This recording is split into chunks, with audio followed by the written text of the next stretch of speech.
Welcome to Blogging in 15 Show, the podcast that delivers valuable blogging tips and insights in just 15 minutes. I'm Patrick Lumumba and I'm thrilled to be your host. With over 10 years of experience in blogging, I've learned a thing or two about what it takes to create a successful blog.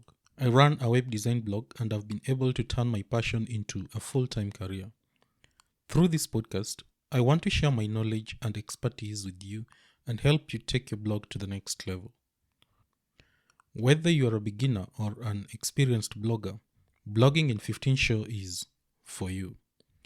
Each episode will cover a different topic related to blogging and offer practical tips and insights that you can apply to your blog right away.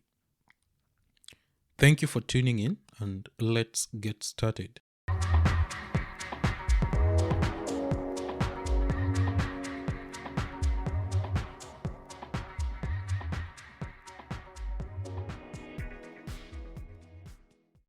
Today, we are going to look into one of the most common questions new bloggers have. That is, how often do you need to blog? Well, there is no easy answer to this question at all, as it really depends on your specific blogging goals. But I'm going to try and break it down and give you a framework for deciding on the right blogging frequency for your blog. I'll also go through a powerful strategy for coming up with a list of 100 pillar content blog post ideas that can form the backbone of your blog's content and help establish you as an authority in your niche. So, let's get into it. When it comes to how often you should blog, there are a few key factors that I think you should consider. 1. Your goals for the blog. 2. The competitiveness of your blogging niche. And then 3. Quality versus quantity. Let me break them down one by one. I'll start with your blogging goals. If your main goal is to simply share your thoughts and passions with the world, then you can blog as frequently or infrequently as you'd like. But if you want to seriously grow an audience, drive traffic, and potentially monetize, then you'll need to approach it more strategically. Someone like Seth Godin has been blogging daily for years. Sometimes he does short-form posts, sometimes long-form. I believe the reason behind his daily blogging is the fact that he loves sharing his thoughts and passions with the world. The second factor is how competitive your blogging niche is. In a more competitive niche, like finance, travel, marketing, and parenting, the bar for quality is extremely high. The big authority sites are publishing long, in-depth guides and tutorials on a very consistent basis. To compete here, you'd likely need to blog at least once per week, if not multiple times per week when starting out. And those posts need to be high quality, both in terms of length and depth.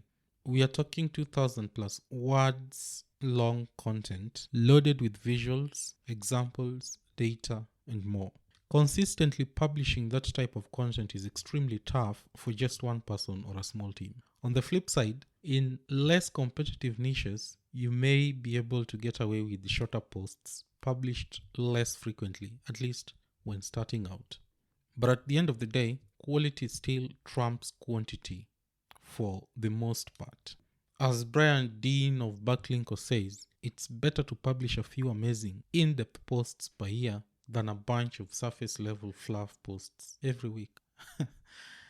This is because those epics have a much better chance of getting ranked, going viral on socials, and establishing you as a real authority worth paying attention to in your space. So, how do you find that quality sweet spot?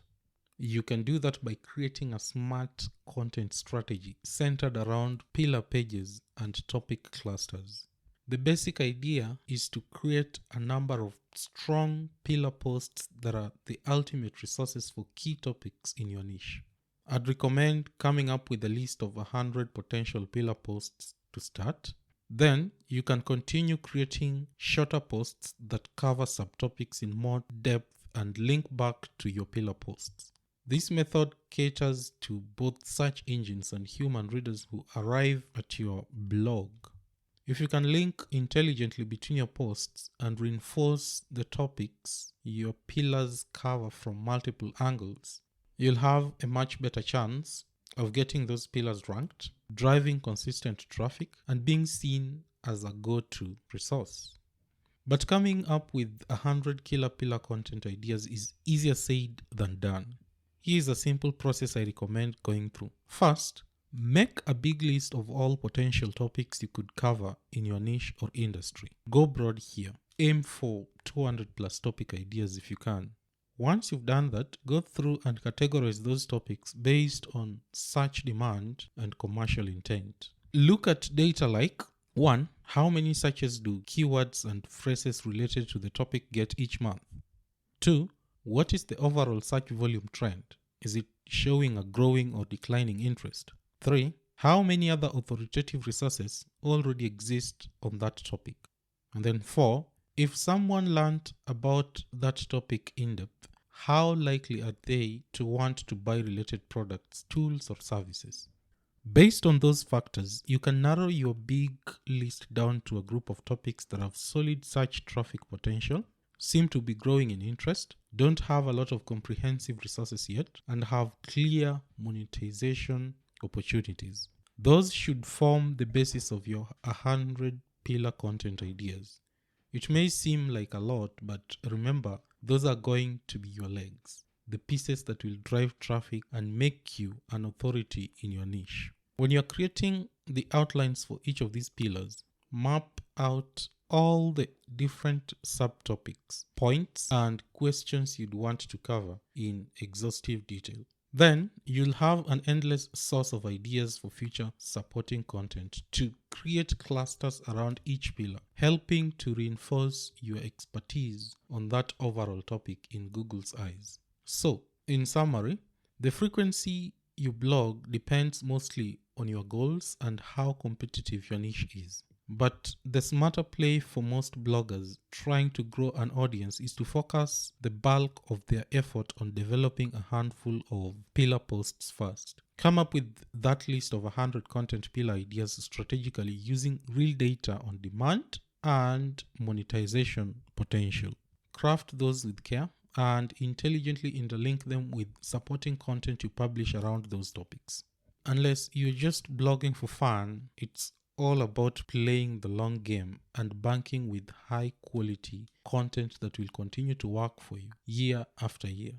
So be patient, focus on quality first, and let that pillar content be your guide. If you have any other blogging or content questions, feel free to drop me a line via email at patrick@lumumbas.blog. Until next time, happy blogging.